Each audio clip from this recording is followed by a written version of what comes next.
people.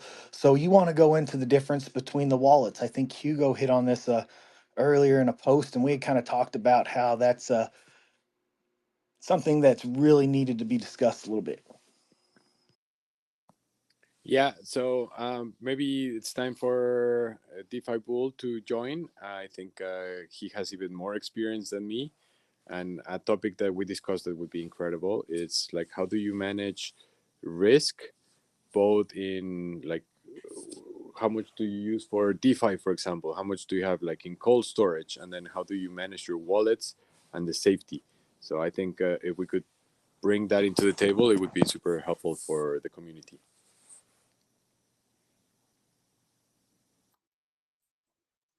How are you all doing? I'm cold, but it's all Can you right. hear me? Oh yeah, I hear you. Hey, yeah, we can hear you. Okay, yeah. As I'm on my phone, but it should be working. So the question was, you want me to talk about wallets? Yeah, just how do you manage your risk? Like, how much of your portfolio do you have in cold storage? Oh Just like your wow. your your safety practices around crypto. I think that's a topic that has been pretty Yeah, fresh I around. think that the percentage I have in cold storage is around, I think, 60, 70%.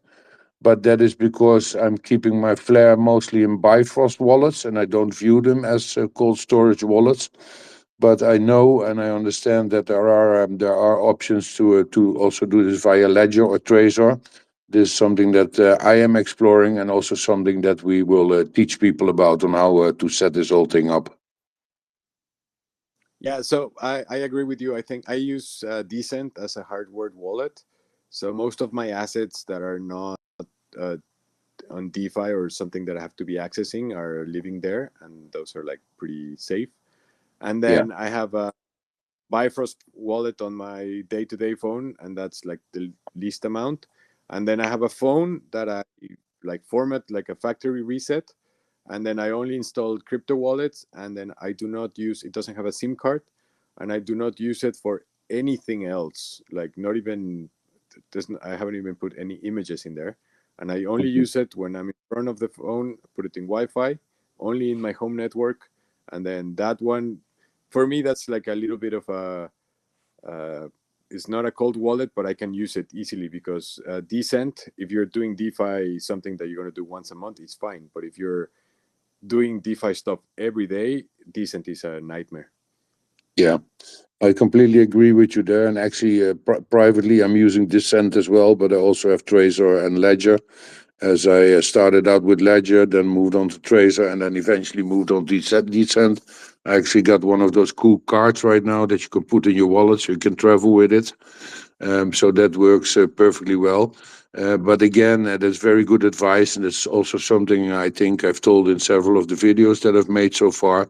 That I just use a second and a third phone that I have. They actually never leave the house unless I'm traveling, and these are only connected via Wi-Fi. And in fact, I'm also connecting via VPN as a measure of extra security. So there's no WhatsApp or whatsoever on those phones. Just my wallets, and that's it.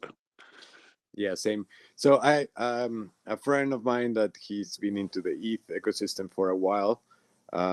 I've been telling him about Flare, and then he decided to move some of his ETH and put it to work into Kinetic. And he uses Stressor, so I've seen it how it works. And same, it's like a slow process. Each transaction is a slow process, so it's doable. It just depends on how active you are. Another thing that you could do is move your funds to your Bifrost, do your DeFi, and then when you're done, you could send that NFT back to your cold storage. So that's another option that exists, and that's a pretty simple.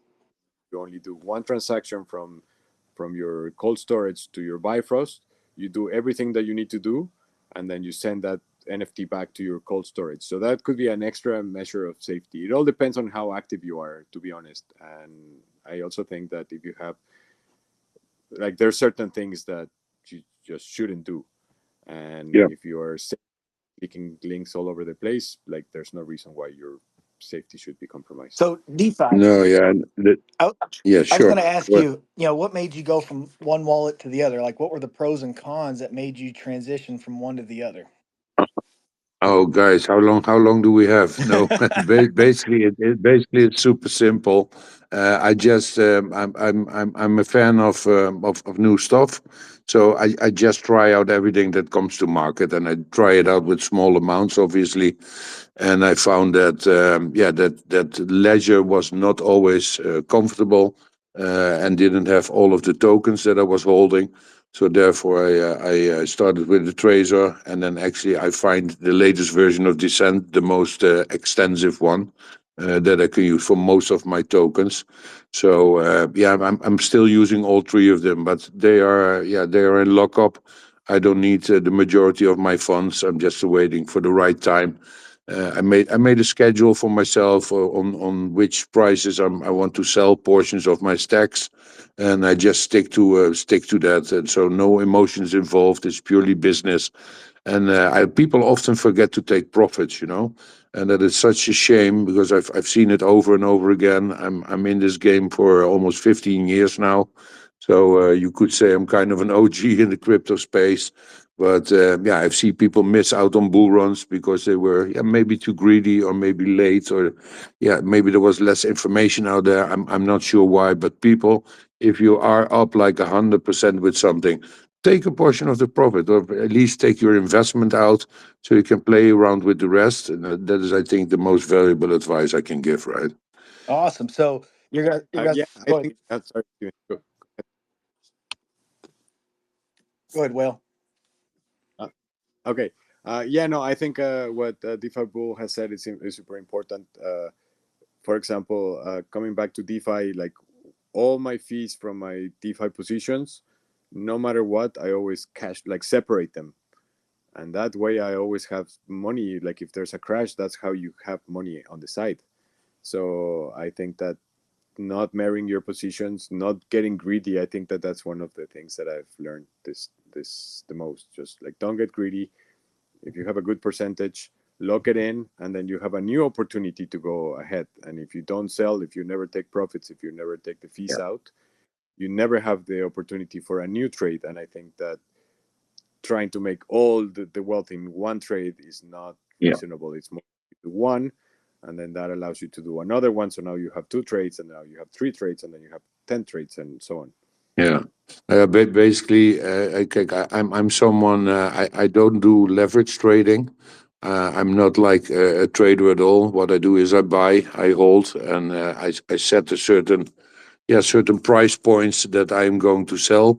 There's some portion of some stacks that I will probably never sell, and this also Flare, but also XRP, and also some other tokens that I'm so convinced that they will have future value that I'm probably going to hold them for dear life, right? Hodl them all the time, Absolutely. and look what the next bull run will bring, and even afterwards. And I mean, I don't necessarily need the funds either, so that's pretty convenient for me, obviously. But yeah, I think it's very important what you said. If you take some profits from time to time, and the market takes a dump like we did the other day, I think 24 hours ago or 36 hours ago, yeah, then you actually have some cash on the side to buy in without touching your everyday life money, right? And then one other thing, I see some people sometimes on X, they write, I took out a loan on my house or a loan on whatever, and they purchase crypto. People, please don't do that. Only spend money that you can afford to lose. 100%. I mean, I've been buying mine monthly now for 5 or 6 years, and I've only bought $120 at a time to accrue everything I've had. I've never spent any astronomical amount on crypto, and it's just part of just making good business sense because you just don't know what it's going to do. I mean, we've seen many. I mean, look what happened with FTX. Everybody thought that was amazing, and then come to find out, yeah, that wasn't as good as it should have been. So. Um, Two things. I have two things that I want to say. What do you think about putting some XRP on escrow, Bull? Yeah, well, that could be a good way if you want to protect yourself, basically, from selling it, From right? yourself. So I actually know some people who have done it. They gave their kids a wallet, but they put them in escrow, so they can't touch the money until they're 21, I think. in this scenario. So yeah, that is one way of doing it. Another way of doing it is buying one of our NFTs that we will launch shortly, because we are basically following a similar concept. So you deposit, you purchase an NFT for a certain amount, and we will very likely pay you back well over 100% of whatever you have invested in your NFT. It's so funny you guys brought that up, is because that's exactly what I did when I started in crypto.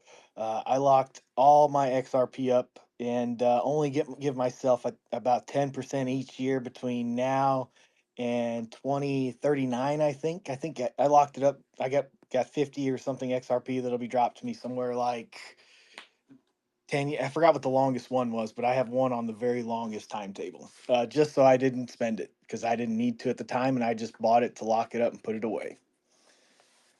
Maybe the Um, best Yeah, decision in life.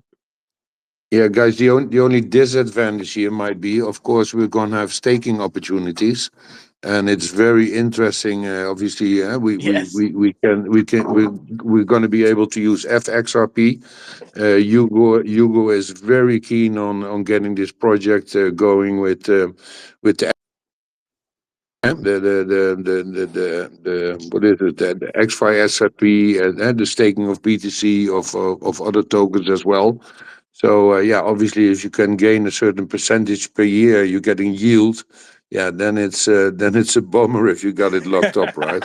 Yes. But on the other hand, guys, you should never do that with your whole stack. Just test the waters first, see what it brings. Yeah, if an environment is safe enough to do these kinds of things, and that's exactly how I feel about leverage trading. I mean, I see posts every day of people making a fortune, but they always post about their wins and never about their losses. So to me, mathematics is very important in my life, and it's very simple. If somebody earns $100, some other people are going to lose that same amount, right? Correct. Yeah, I think, for example, with my XRP, most of my XRP is in a cold storage, and one of the things that I've been doing is that I've been leveraging Flare by using Cyclo to buy XRP. That XRP I'm happy to put into FXRP, at least at the very beginning. If in 6 months everything is looking good and everything, then I'll probably put more. But for the very first months, I'm not putting my XRP to risk. So I have, like, because if Flare weren't to be successful, then the XRP that I lost is also just the Flare that I'm losing. So just kind of hedging a little bit, but also not missing out on trying new things and new opportunities. Yeah, well, I think that's a very smart thing to do, Will. I mean, I do kind of the same portion of my rep flare that I have available, and not in yeah, not in other wallets. I'm actually using that with Scepter, and then for the S flare I'm getting back, I've been using that inside Cyclo as well. But I'm also using it on Kinetic and for other purposes. So it's a very good way to hedge, in fact. And sometimes there's even availability to get your hands on some stable coins, and they actually pay yeah, upwards to 20% APY, which is not bad at all, obviously.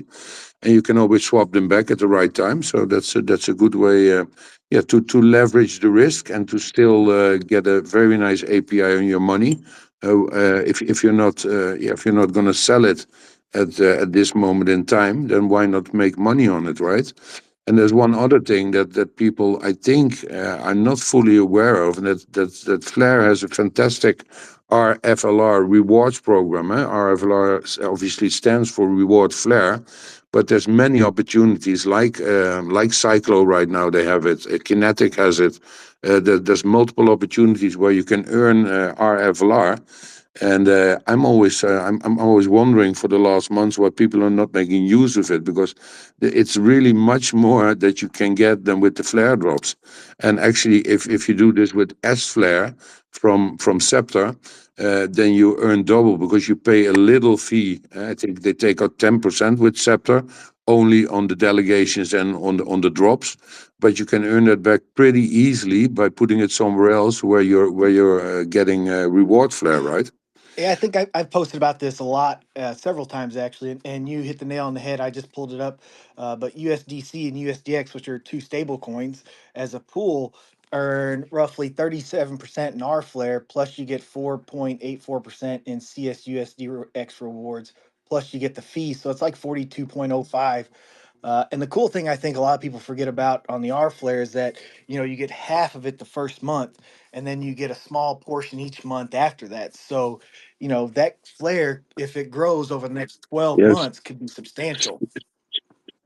Stephen, I think I have to correct you. Sorry, Absolutely. boy. Um, I, I think with the R flare, it has to be vested, and the vesting takes 12 months to be fully vested.